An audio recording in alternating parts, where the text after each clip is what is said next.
It is eternal life that they may know you, the only God, and Jesus Christ whom you sent. Lord, sabi niyo din po, Panginoon, that you shall call His name Jesus, for He will save His people from their sin. Lord, maraming salamat, Panginoon. Tunay nga po, doon sa mga iniligtas niyo, doon sa mga nagsisi, nanampalataya sa inyo, wala na pong kahapunan sa kanila sa magitan ni Kristo, Panginoon. At sino nga po ba ang makapaghiwalay sa amin sa pag-ibig ng Diyos? Ni kamatayan, ni paghihirapan, ni anumang mga pagsubok, Panginoon, ang makapaghiwalay sa amin sa pag-ibig ng Diyos doon sa mga nananampalataya kay Kristo. Lord, aming panalangin sa akong ito as we come, Panginoon, doon sa account ng first martyr ng iyong church sa buhay ni Stephen. Makita namin, Panginoon, sa kabila ng kamatayan ng inyong lingkod, Panginoon, na si Stephen, nandun yung kapahayagan ng mabuting balita na ang masuntungan. And Lord, help us by Holy Spirit na makita namin ang mensahe mo para sa amin sa hapon ito. Ito po ang panalangin sa tulong, sa gabay ng Espiritu sa tanging pangalan ng aming Jesus. Amen. Tayo po lahat ay makakaupo.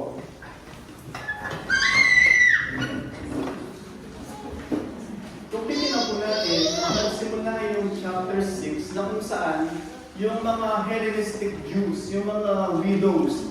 Pag sa yung mga Hellenistic, ito yung mga Greek-speaking na mga Hudyo, na mga mananampalataya doon sa unang church. At dahil sa sabi ng mga apostol, it is not good na pabayaan namin yung preaching of the word para mag-serve sa table o para mag-serve ng mga makakain ng mga mananampalataya. Dahil ano po nangyari?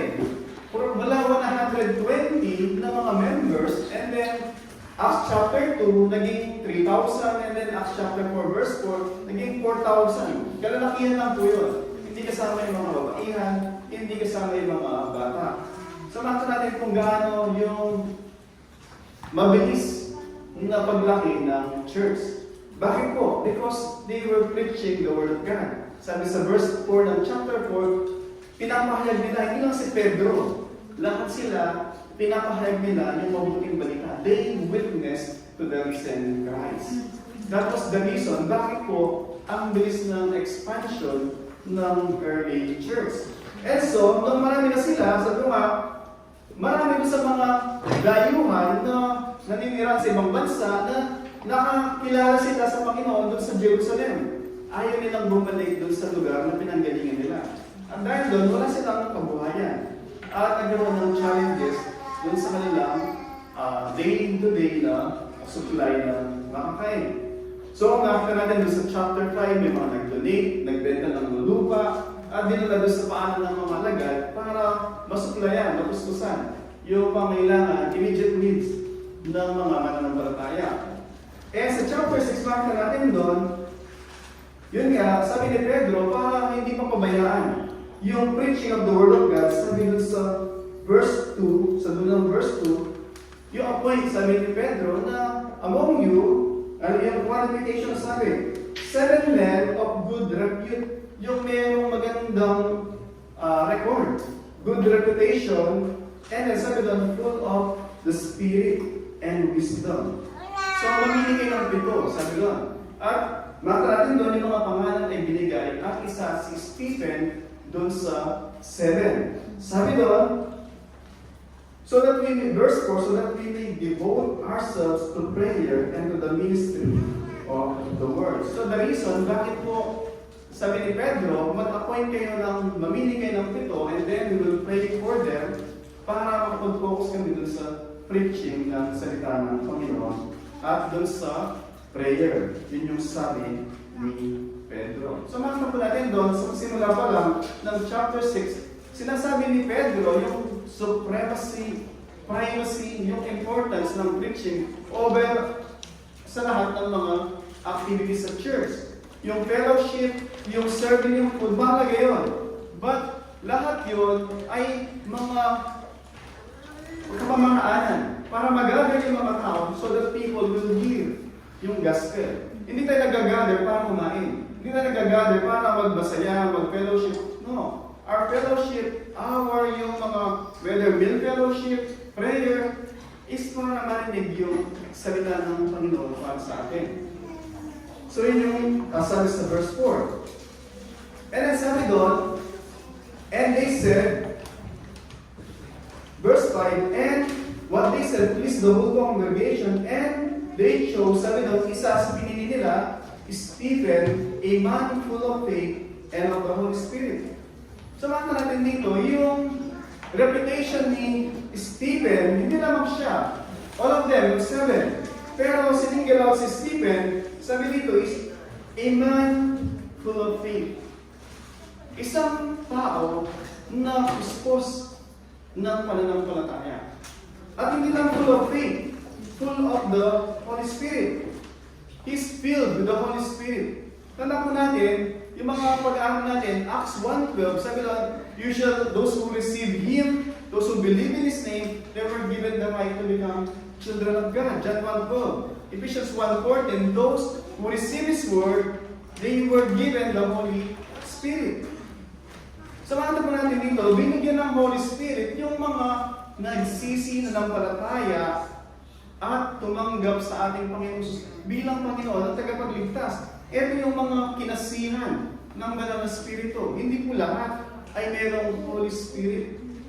So makita po natin dito, si Stephen, pinapakita na siya ay isang tunay na Kristiyano.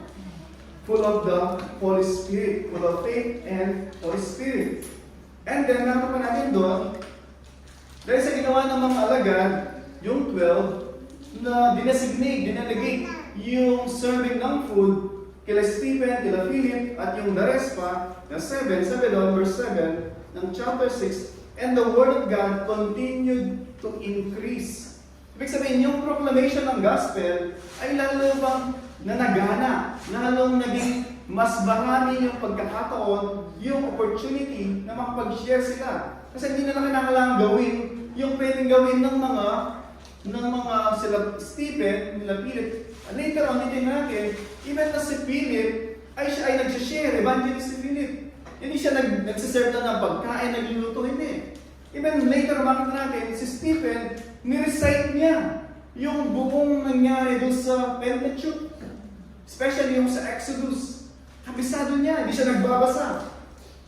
Point ko po is, hindi lamang sila nagsaserve ng pagkain, but they are well-versed dun sa salita ng Panginoon. And so, yun yung ginamit ng Panginoon. Sabi doon, the preaching of the word ay lalong nagkaroon ng opportunity. And sabi doon, and the disciples multiplied greatly. When the word of God is preached faithfully, sabi doon, there's a multiplication of the believers. Ito yung lagi na sinasabi, we take care doon sa preaching, we take care of the witnessing, and God will take care in bringing yung mga kaluluwa. Because it is God who will convert. Kahit gaano maubos yung boses ko po, hindi ko kayang mag-convert ng kahit isang kaluluwa. Ang dami ko nang iniyakan ko dito, nagmamakaawa na ako, bibigay ko na kahit kalahati na sahod ko, hindi pa rin ma-convert. Bakit? Because there is no power doon sa anumang sasabihin ko unless and until yung Holy Spirit kasama pa rin niya yung kapahayagan sa kanyang salita. So yan po yung ginawa ng mga alagad. They simply preach the Word of God. They simply witness the risen Christ. Yun po yung kanilang ginagawa. At gusto ko sabihin sa atin ngayon na ma-remind tayo yung sa kahalagahan ng ating pag-witness. Hindi po tayo lahat pastor, hindi tayo lahat evangelist. But all of us are called to be a witness.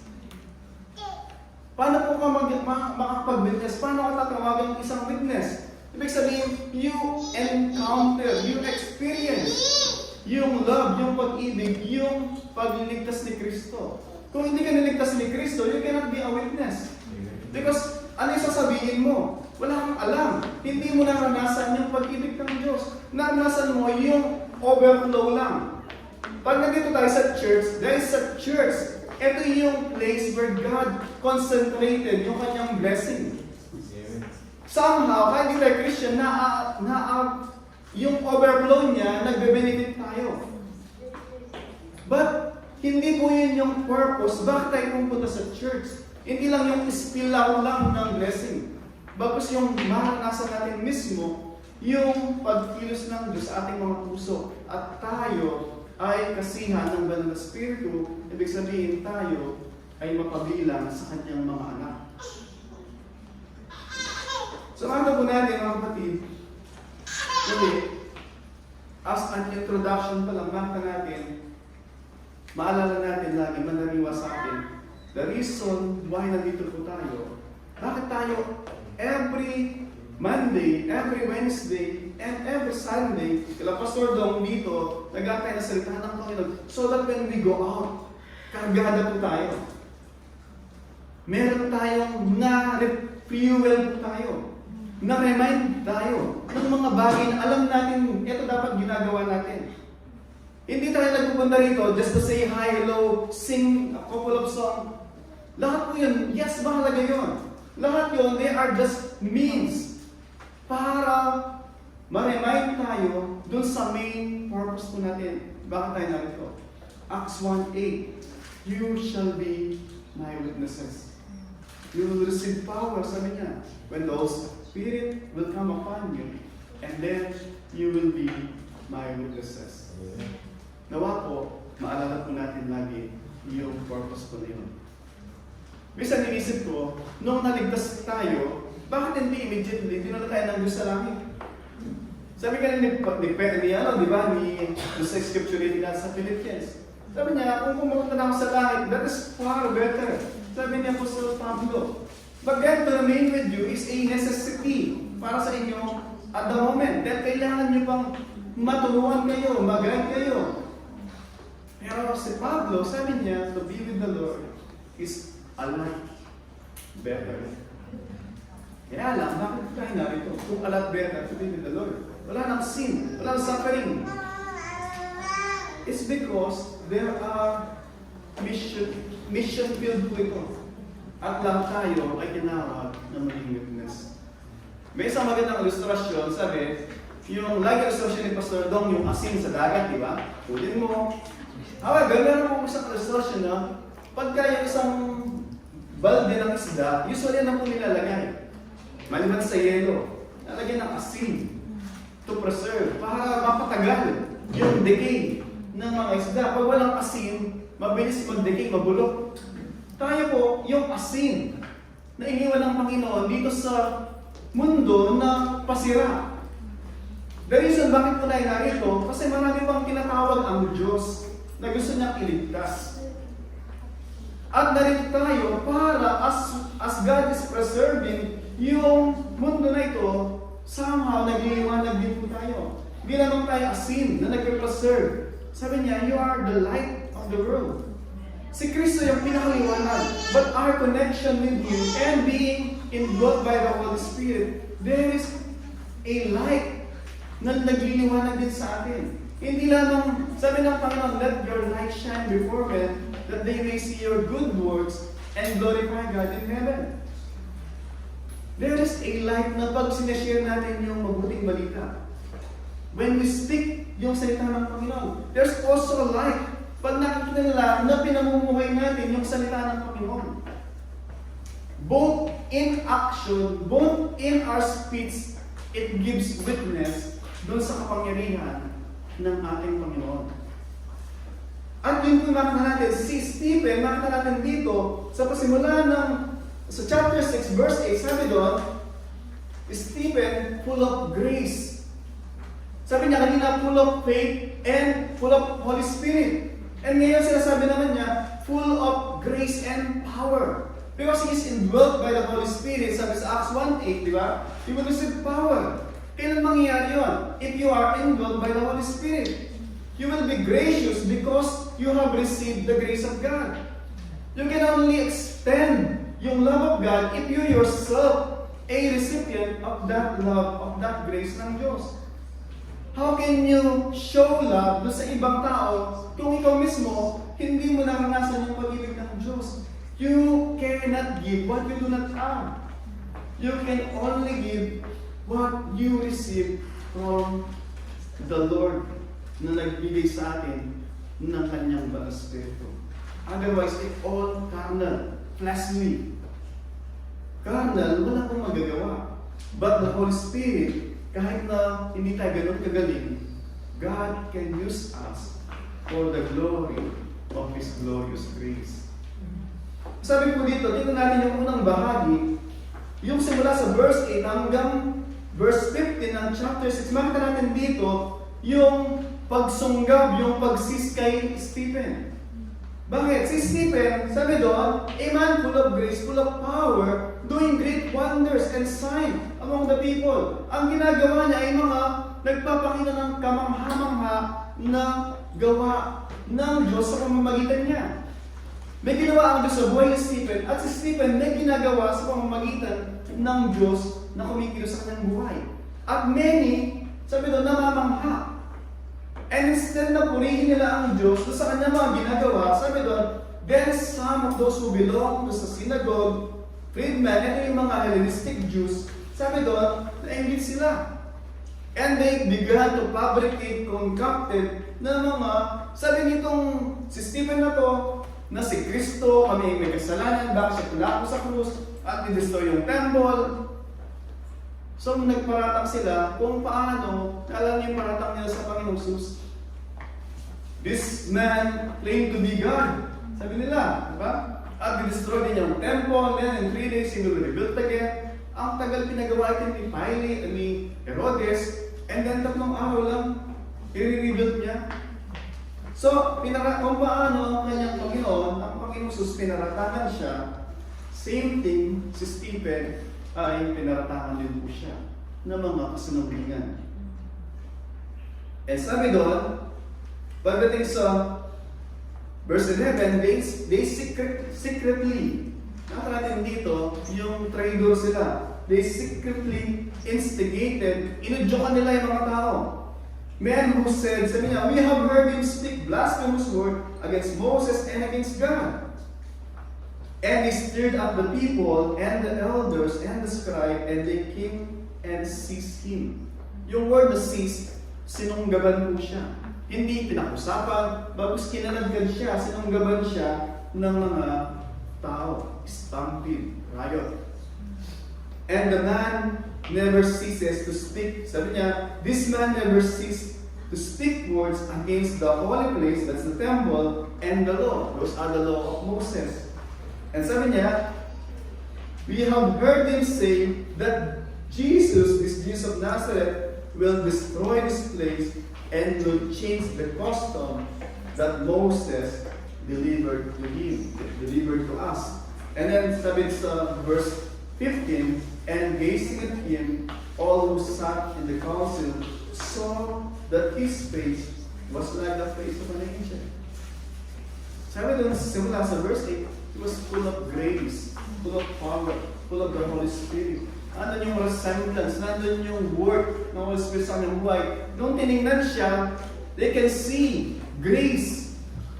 Kung paano yung mga anghel, nandun yung grace na ang Diyos, kinakasangkapan sila, same thing, hindi lang sa mukha ni Stephen, pagkus, even makita doon sa perhaps sa kanyang action as kung paano kinakaragad siya, dinadrag siya, sinunggaban siya, and nung nililitis na siya, all they can see is grace. Wala po yung paghiganti. Ano po bakit natin doon sa bahagi nito, sa verse 8 hanggang verse 15? Makita po natin, as the church, ang bilis ng paglago because of the preaching of the word. Diba? Pinipreach yung salita ng Panginoon and the church expand rapidly. Yung mga tinawag ng Diyos, kikilusin niya yung mga puso nila. On the other hand, mayroong mga tao na sa kabila ng narinig nila, same gospel, same message, it will bring hatred sa nila. Instead na makilala nila, yes, Lord, I'm sorry. Forgive me. Have mercy on me, Lord. Same message. There were yung mga tao who are so self-righteous, instead na makita nila yung pangangailangan nila ng tagapagligtas, they will result dun sa galit, poot, and even murder kay Stephen. Mga kapatid, ito po yung sinasabi nila, those who are called, ito yung mga humble enough, kinilos yung puso nila ng Panginoon, ng Holy Spirit. They will accept that God is holy, we are not. But praise God, sa kabila ng unholy tayo, righteous ang Diyos, holy siya, meron siyang binigay na kapamalaan, Savior, to save us from our sin. Pero may mga tao na, hindi ako ganun kasama. Hindi ako ganun ka unrighteous. I can go to heaven sa Diyos on my own way. Hindi ko na kailangan magsisi, mag-repent. Ano sisi-sisi na yan? And who is Christ? Same yung sinasabi, sino ba si Kristo? Same thing po sa ating panahon. Same message na lumabas doon sa preaching, mayroong dalawang tugon. Those who are ready, prepared by the Holy Spirit, they will respond in faith and obedience. But there are those, yung sabi ni, like, mamaya ni Stephen, ito yung mga stiff-neck people. Alam mo yung stiff-neck? Pag may stiff-neck ka, di ba? Hindi ka makulimingon. Ganyan ka lang, di ba? Ibig sabihin, naging stiff na sila, ang dami na nilang narinig. Paulit-ulit, para ito yung mga naging kalyo na. Hindi kalyo yung leeg, kalyo na yung puso. Sa sobrang dami ng narinig, na you have to repent, you have to receive the Lord.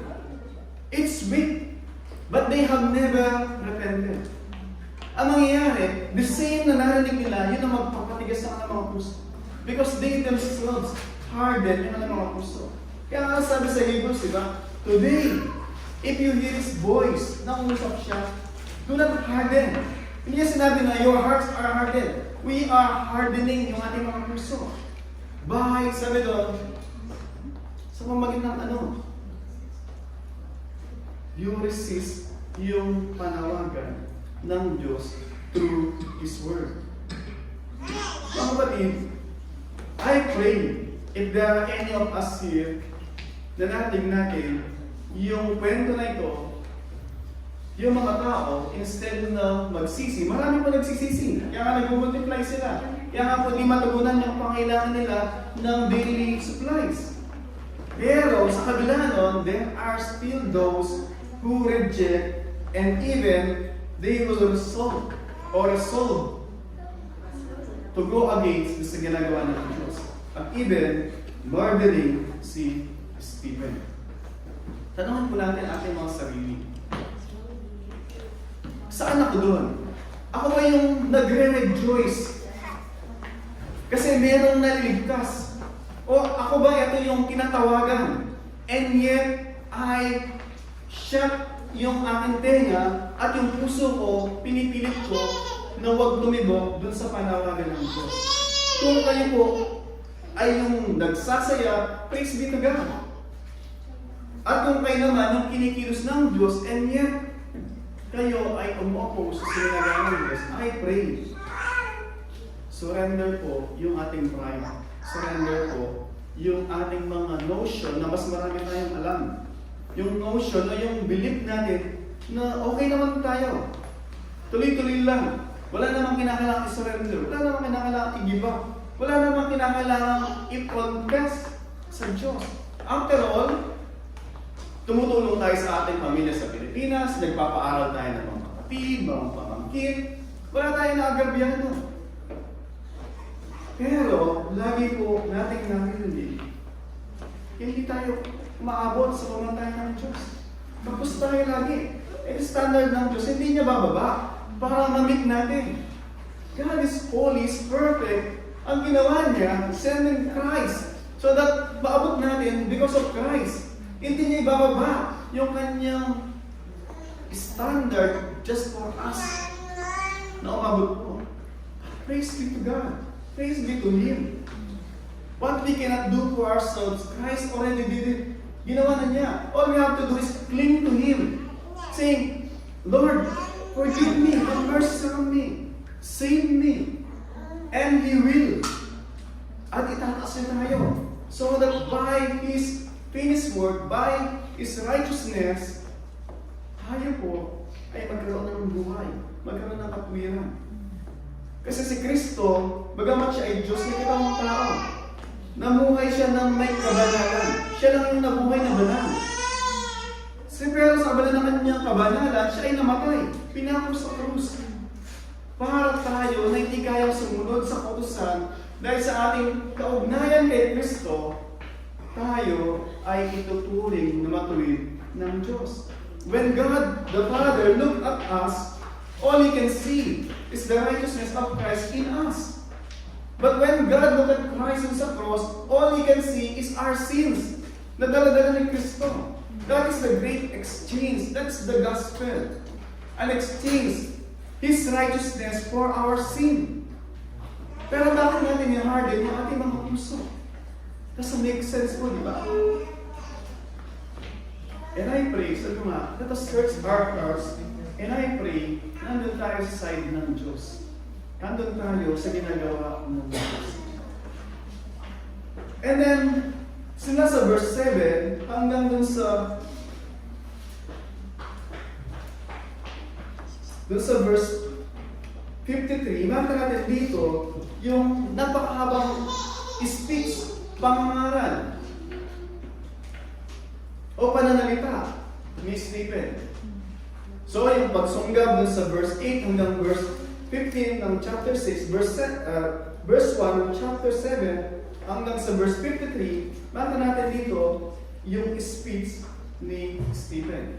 Sabi nga, it is recount na nangyari hindi lamang sa Exodus, even sa Deuteronomy, bago mamatay si Moses. Ano po sabi niya doon? Yung pride ng mga Pariseo, mga skriba, ay yung law.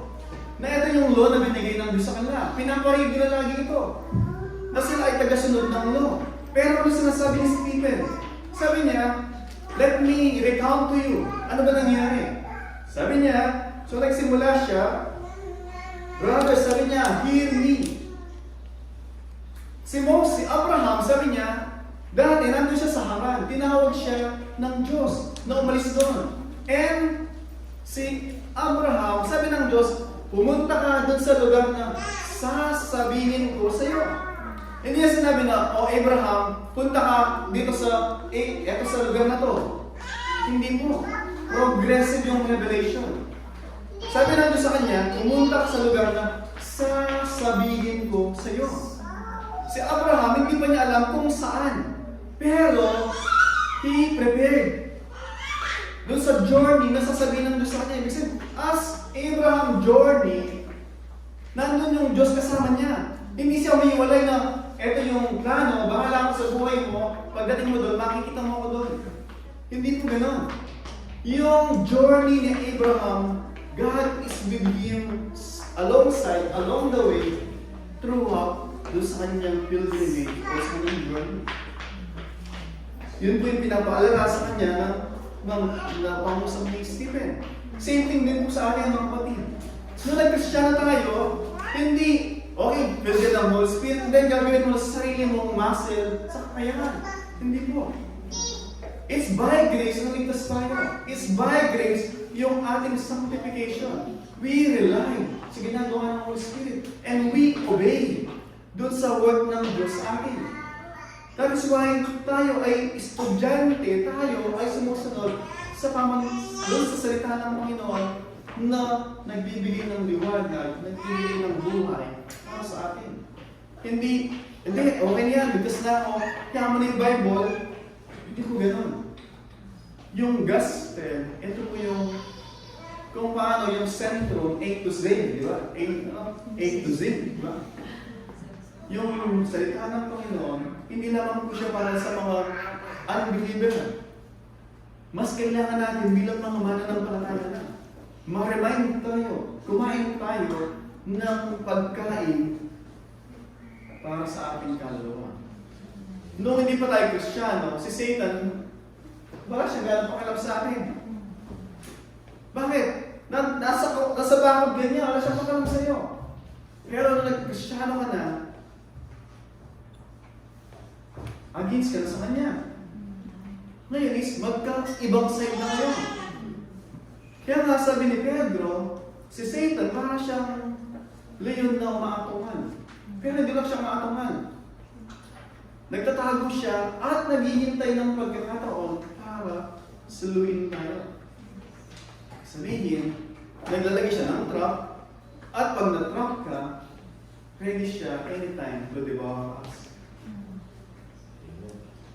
So ano po ang point po natin dito? Bakit sinabi ito ni Stephen? Sabi niya, ito yung nangyari. So si Abraham, pinangakuan siya. Pero actually, namatay si Abraham, namatay si Isaac. Hindi na nakita yung pangako.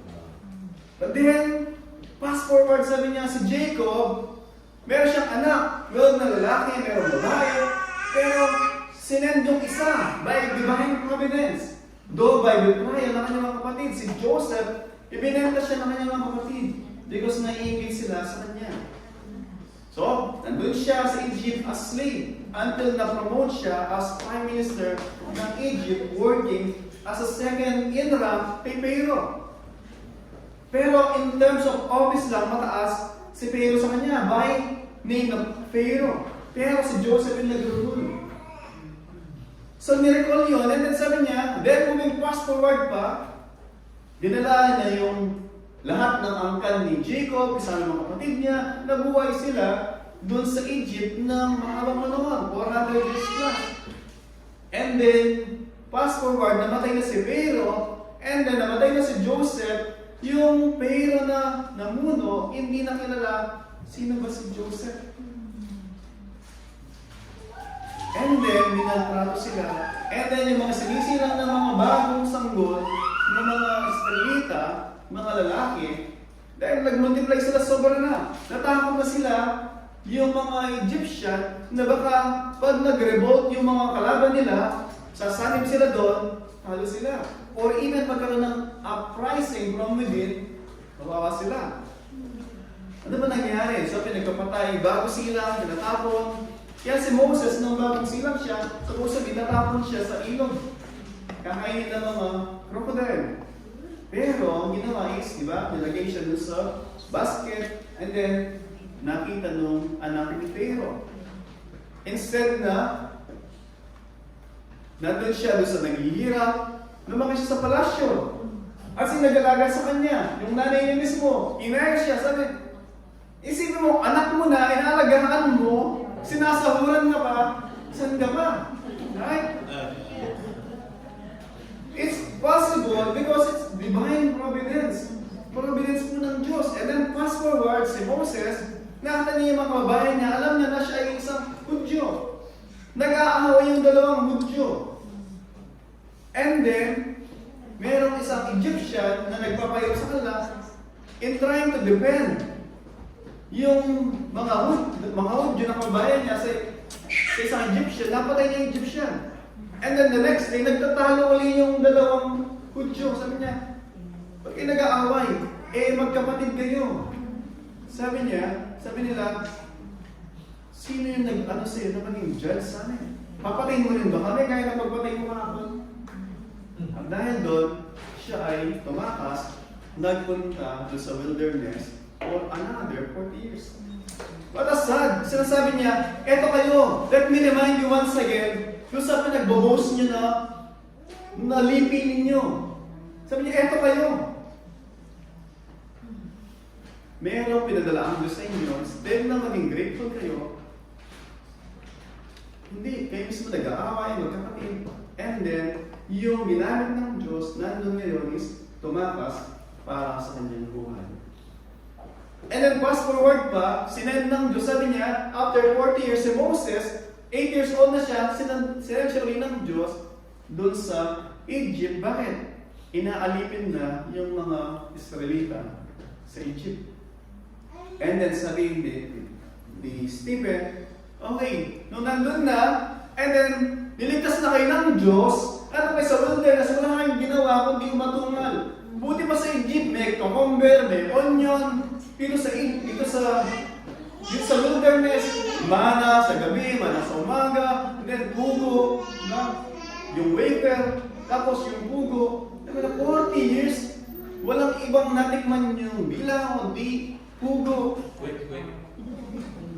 Instead na magpasalamat, imagine, 40 years hindi na luma yung mga kasawatan. 40 years, imagine yung miracle na ginawa ng Diyos. Sabi ni Stephen sa kanya, eto kayo, mga ungrateful, mga ingrato kayo. Yun yung sinasabi niya sa kanila. Sinasabi niya is, you are all, just like your fathers, you are all sinners, ungrateful. And then, instead na sabihin niya sa kanila, 4th year, sabi niya,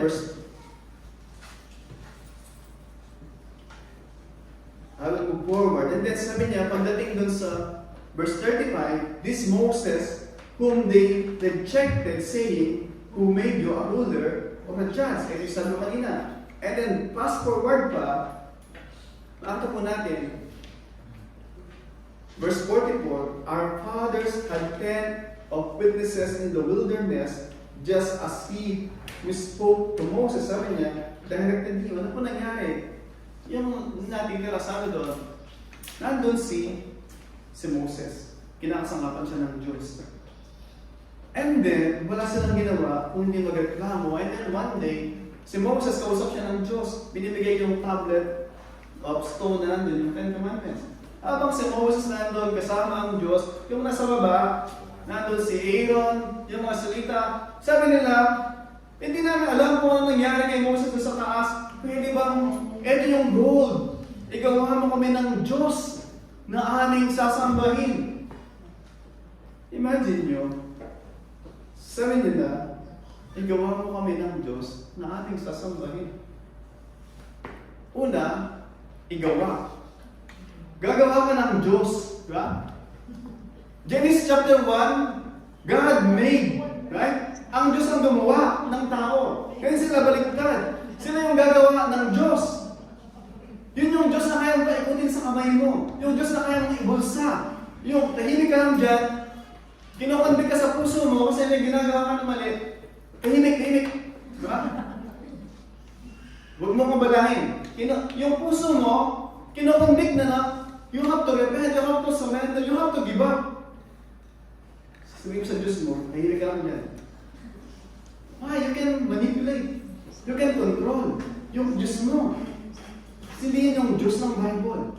Yung Diyos ng Bible, we owe to Him yung breath natin, yung sustenance natin, even the air we breathe.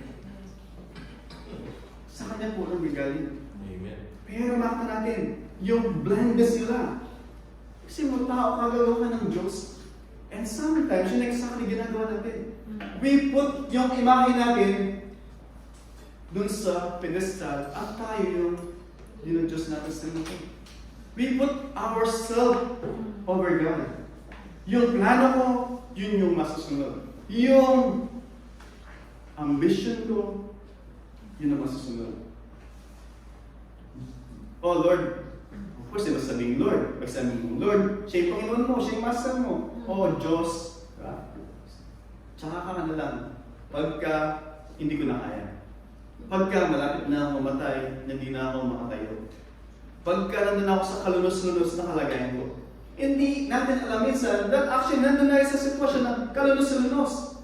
Bakit? Because we are trying to compete dun sa Diyos na may kapangyarihan. Trying to be our own God. Yun po exactly yung sinasabi ni Stephen sa kanila. And so, ano po yung makita natin doon sa sinasabi ni Stephen sa atin? Sabi niya, pagdating sa verse 51, naalala ko nung unang nangaral si John the Baptist, dumating yung mga skriba, sabi niya, you brood of vipers. Kayo mga ulupong. Pumunta sila para magpabautismo. Diba? Si John nagbabaptize siya, then dumating yung mga skriba, sabi niya, oh, mga ulupong. Hindi po ganun mag-welcome sa church, di ba? Kasi pupunta para umupo, mag-alive-alive, di ba? O yung kinanta natin kanina. Pero sabi niya, bakit po ganun yung pangusap ni John? Bakit ganun din yung pangusap ng Panginoong Sus? Yung sabi niya, Pharisees, hypocrite. Para kayong mga bibingan, sabi niya, nicho. Sa labas, may marble, may pinturang puti. Pero sa loob, sabi niya, nandun yung mga umaaling nasaw, ng mga corpse. Ganun po sila. Si Steve, ganun po si John the Baptist, ganun ang Panginoon. Because una, kilala niya kung sino sila. Mga hypocrite. Mga balatsayo. Alam nila. Ano yung katuruan? Pero, nandun lang sila. Pumupunta, sumasama, but they have no intention at all na mag-submit, magpasakop doon sa kalooban ng Panginoon.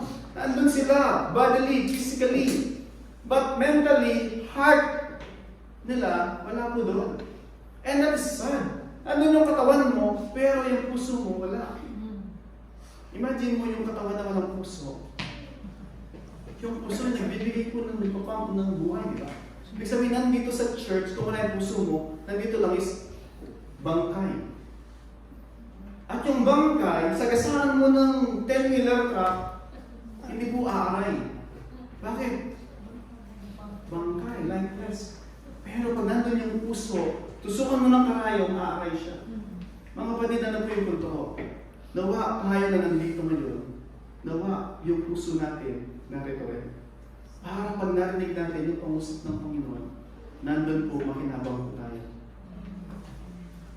Si Stephen, ito po sabi niya, you stiff-necked people, uncircumcised in heart. Physically, circumcised sila, tinuli sila. Pero sabi ng Deuteronomy, hindi circumcision of the flesh yung kanyang hinahanap. Circumcision of the heart. And pagka-circumcision of the heart, hindi lang male. Because male and female. Because all of us has heart. And then sabi niya, you always resist the Holy Spirit. You always go against doon sa nais ng Holy Spirit. And then just as your fathers did, so do you. Sabi po sa verse 21. Ito po yung matinding sinasabi ni Stephen sa kanila. Hindi sinabi na, okay lang kayo. As long as na umaatid kayo ng church every Sunday. As long as nandun ka lang pastor dong ng every Sunday ng 10 o'clock, okay lang. Hayaan mo lang yung kasalanan mo. Mawawala din pusa yan.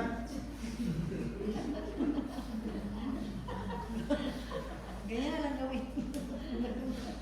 Pagka minutes po natin yung sin sa church, marami pong aakay. Marami na alis. Yung tao, alam naman nila makasalanan sila. Alam naman ng tao kung ano yung dapat gawin. Pero, it's not convenient para sa kanila na makinig. Kasi, ma-remind sila na kung ano yung dapat gawin. Pero, sabi nga natin, I pray, merong isang lumapit sa Panginoon, may kanyang anak may sakit. And then, sabi niya sa Panginoon, Lord, kung may manggagawa ka, sabi niya, pagalingin mo yung anak ko. Sabi ng mga sa kanya, kung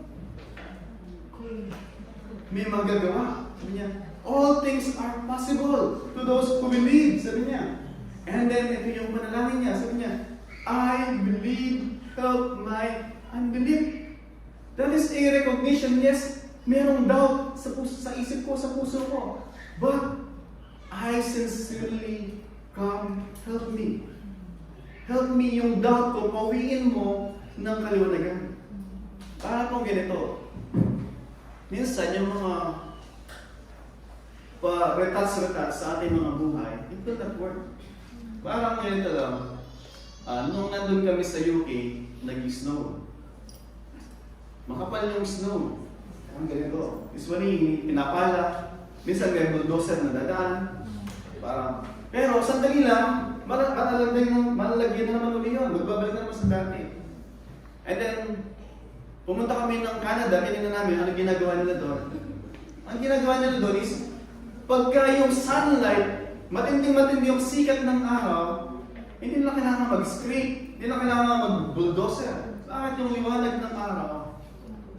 sufficient para tunawin yung niebe. Hindi kinakailangan touch up, makeup po. Ganun din po sa ating mga buhay. Hindi po obra yung simpleng mga kumpuni. Kinakailangan ng total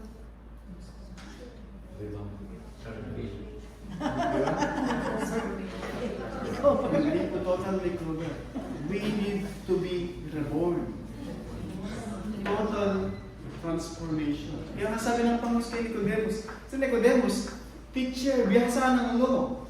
Sabi niya sa Panginoon, Lord, alam namin na yung Panginoon, ang Diyos ay sumasa iyo. Pero hindi mo magagawa yung ginagawa mo unless na sumasa iyo ang Diyos. Sabi ng Panginoon, thank you very much. Tapos nagbablush siya, namumula siya. Hindi po. Tapos sabi niya kay Nicodemus, sinasabi ko sa iyo, katotohanan, maliban na ikaw ay pumanak ng muli, hindi mo masisilayan yung kingdom of God. Hindi mo masisilayan. And then, inulit niya sa chapter 3, hindi ka makakapasok.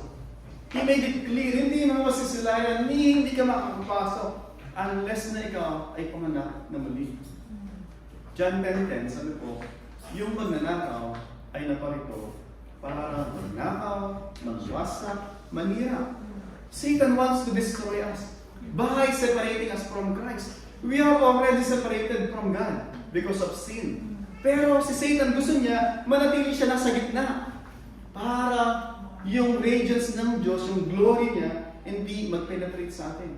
Kaya Satan has blinded the mind of unbelievers. So that seeing, they cannot see. Hearing, they cannot hear. Pag nagpipress ang Panginoon, sabi niya, yung may pandinig, makinig. Yung may paningin. Point po, tinatawagan niya na yung may pandinig. Because tendency natin, si Satan, bablind niya yung mind ng mga unbelievers. Pero, hindi po tayo unwilling victim ni Satan. Tayo ay mga willing victim ni Satan. Madalas kawawa si Satan, even na yung hindi niya kagagawa, sinisisi natin sa kanya. When in fact, dapat natin sisihin yung sarili nating pagpapatigas ng ating mga puso. Eh mga kapatid, si Stephen, hindi po niya sinugar-coated na yung mga tao ay nagkasala against God. Yung law mismo na kanilang pinagyayabang, sila mismo actually hindi nakaabot doon. At kailangan nila ng grace din sa Panginoon. And pagdating po dun sa verse 54 hanggang verse 60, makita natin dito yung pagbato kay Stephen. Kanina, makita natin yung pagsunggab kay Stephen, and then yung pananalita ni Stephen, hindi naman yung pagbato kay Stephen hanggang siya ay mamatay. Sabi doon, verse 54, now when they heard this, ano yung narinig nila? Na they are all guilty. And then instead na naalala niyo yung sa Acts chapter 2, narinig ng aral si Pedro. Sabi ni Pedro, you are all guilty. Sabi ng mga tao, they were pricked to the heart. They were cut to the heart. And then, yung sagot nila, Acts chapter 2, verse 42, brother, what shall we do? Sabi ni Pedro, repent and be baptized. This time, same message, iba ito po yung nangyari. Verse 54, now when they heard these things, they were enraged and they ground their teeth. Ano yung nangangalit? Parang aso na naglalaway. And then 7 days, but he, full of the Holy Spirit, gazed into heaven and saw the glory of God. Jesus standing on the right hand of God. Si Kristo po, sabi, nakaupo sa kanan ng Diyos. Pero this time, hindi siya nakaupo, nakatayo siya. It's a picture of courtroom. Yung courtroom, usually yung judge nakaupo. Yung defense at saka yung prosecutor, nakatayo usually. Pinapakita na doon sa trial ni Stephen, nandun nakatayo si Kristo bilang kanyang defense lawyer, defense attorney. At sino yung mananalo dun sa Panginoong Jesus? And sabi doon, sabahan po namin dito, and he said, behold, I see heavens open and the Son of Man standing at the right hand of God. So nung sinabi po niya yun, lalo, sabi na sa verse 57, they cried out with a loud voice and stopped their ears, rushed together at him, and they cast him out and stoned him. Instead na, yes, we are guilty.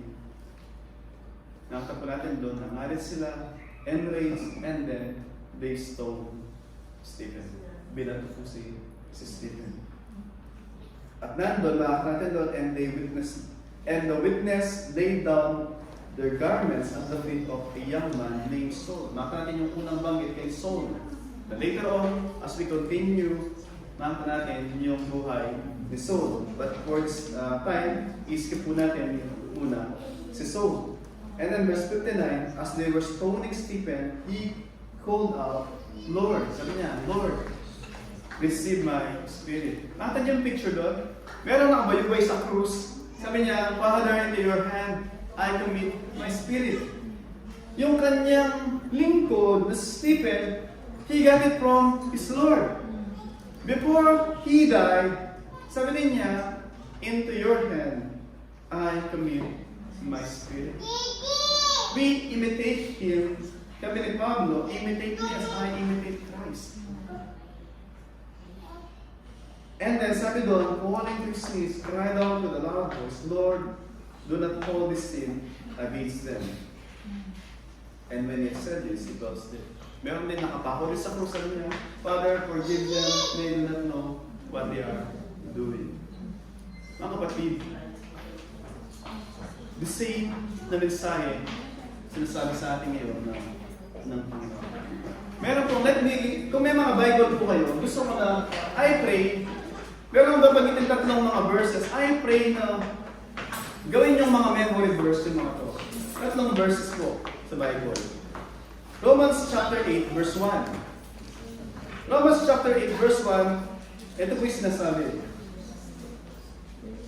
Romans 8:1.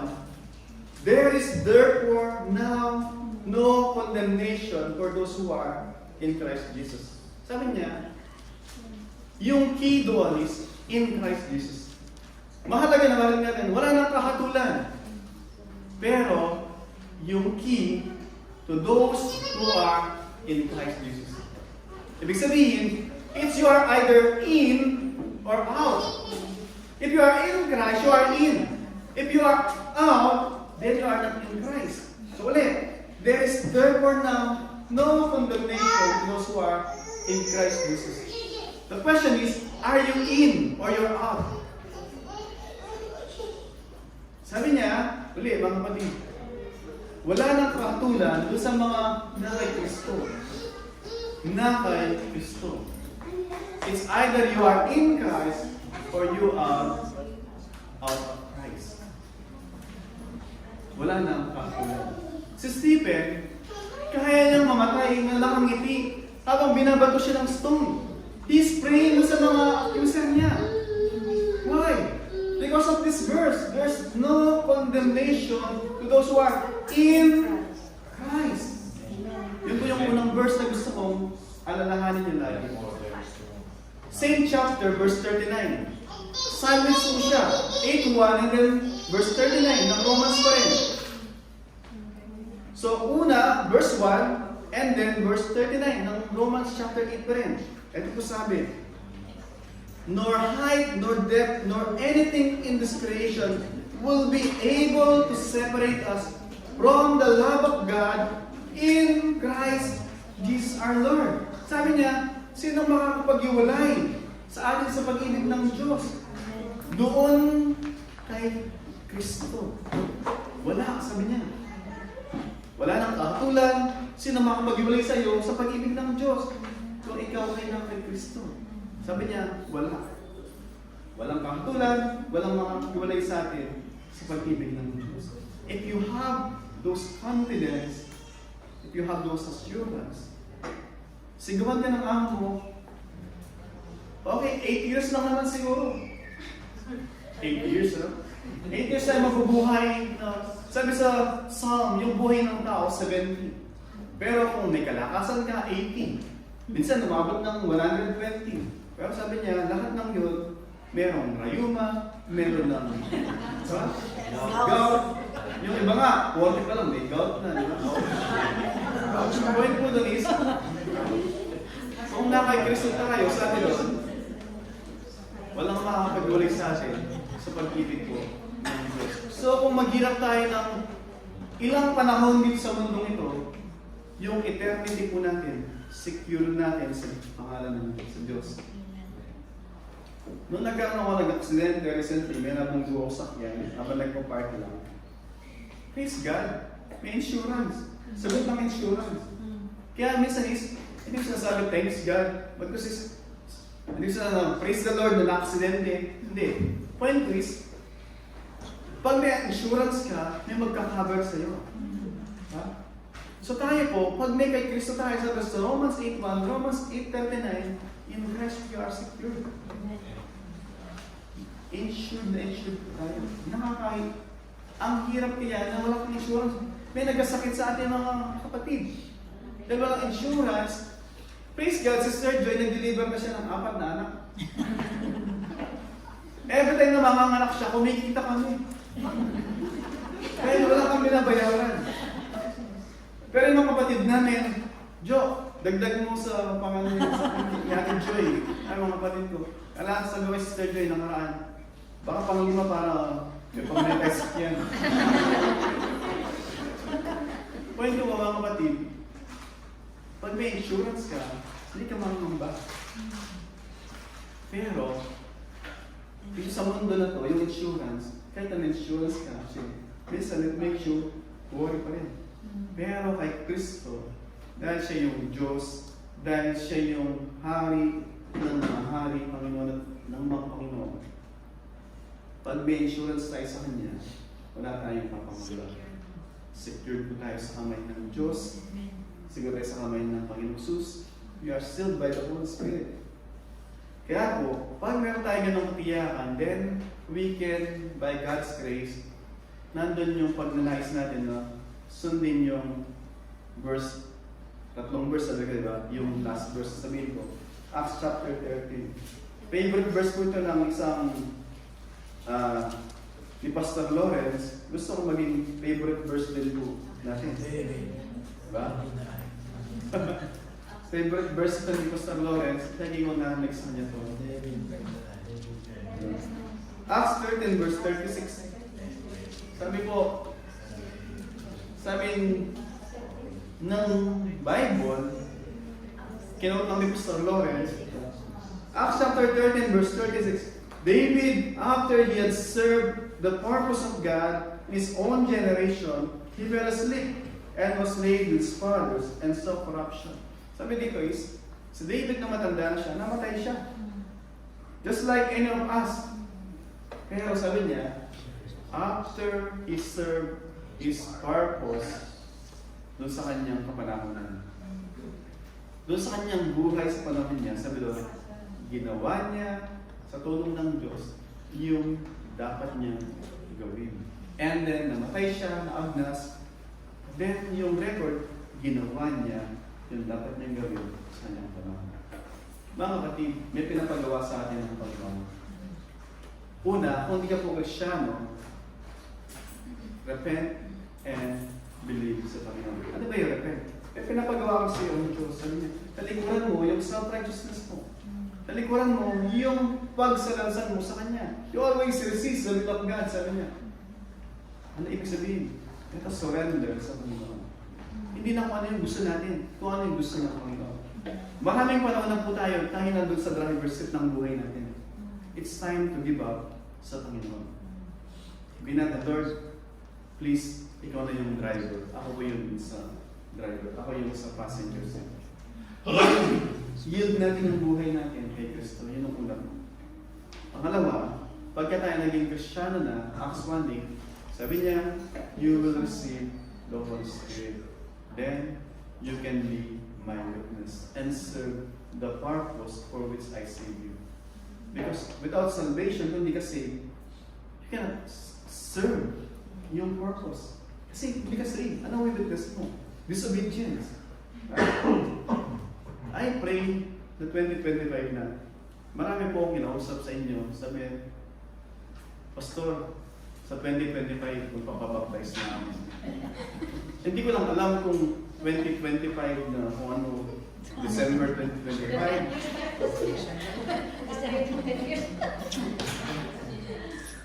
I pray po mga kapatid. Hindi ko po sinasabi to para magpabaptize kayo for the sake ng baptism niyo. But for the sake na kayo ay maligtas. Maranasan niyo yung ginagawa ng Panginoon. Surrender po yung buhay natin sa Panginoon. So, kung inilos po ng Panginoon yung inyong mga puso, and sabi ng salita ng Panginoon, today is the day of salvation. At kung nais niyo po na sundin niyo yung sinabi niyo sa Panginoon na, Lord, 2025, susunod na ako sa iyo. Kausapin niyo po si Pastor Do, message niyo siya, Pastor, willing na po akong mag-surrender, mag-give up. Ano po yung gagawin? Ano po yung gagawin ko? Ano po yung gagawin natin? And then, papaliwanag po namin sa inyo yung gagawin. Sabi ko nga, bago kami nag-vacation, marami kami nakausap. At maraming gusto magbabautismo. Minsan, dinidilay namin, gusto namin makita niyo mismo kung seryoso kayo. At gusto namin masigurado niyo dun sa pakusuhan niyo. So, kung seryoso po kayo, I pray, huwag niyo hintayin 2026 ulit. I pray na even now, by God's grace, you are ready to respond dun sa call mo. Let us all stand po.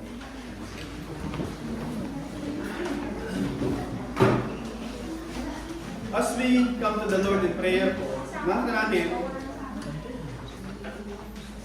yung preaching ng salita ng Panginoon, ginagamit niya in multiplying yung kanyang church.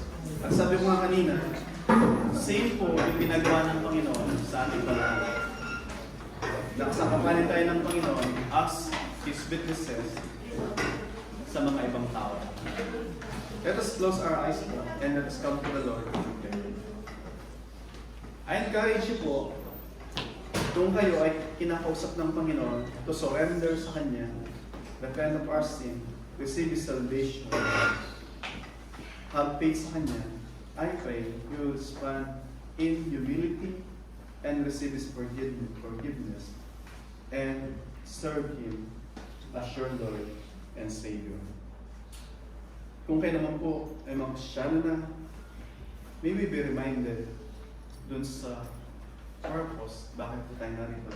Para, gaya ni David, masabi ng Diyos sa ating kapanahunan na nung narito tayo, we serve yung purpose na pinapagawa ng Diyos sa atin.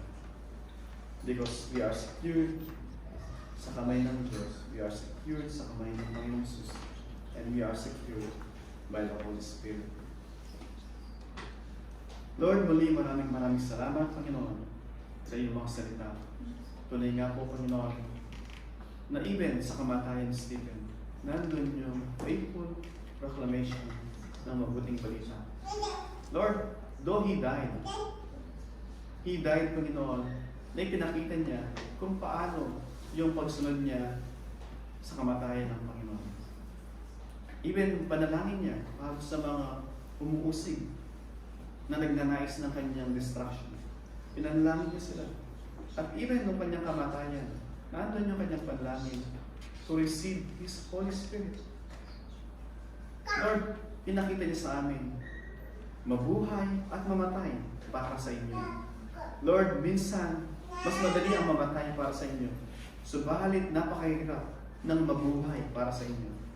Lord, by the Holy Spirit, help us both to will and to do according to your good pleasure, Panginoon. Na naisin namin na mabuhay hanggang kamatayan. Yung pagnanais namin na sumunod sa inyo. Lord, sa ganang amin, hindi po namin kaya ito, Panginoon. Kaya kami ay lumalapit na sa tulong ng Ito na Espiritu, Panginoon, tulungan mo po kami na magawa namin yung pinapagawa mo habang kami ay narito. Malwalhati kayo sa mga buhay na pinapahirap mo sa amin. At ito po, Panginoon, yung aming kagalahan na mamuhay at mabuhay para sa karangalan ng iyong pangalan. Grace to you and peace from Him who is and who was and who is to come, and from the spirits who are before His throne, and from Jesus Christ, the faithful witness, the firstborn from the dead, the only Savior, the ruler and King of kings, to our Savior. To Him be the glory, majesty, dominion, and authority, now and forevermore. Amen. Amen.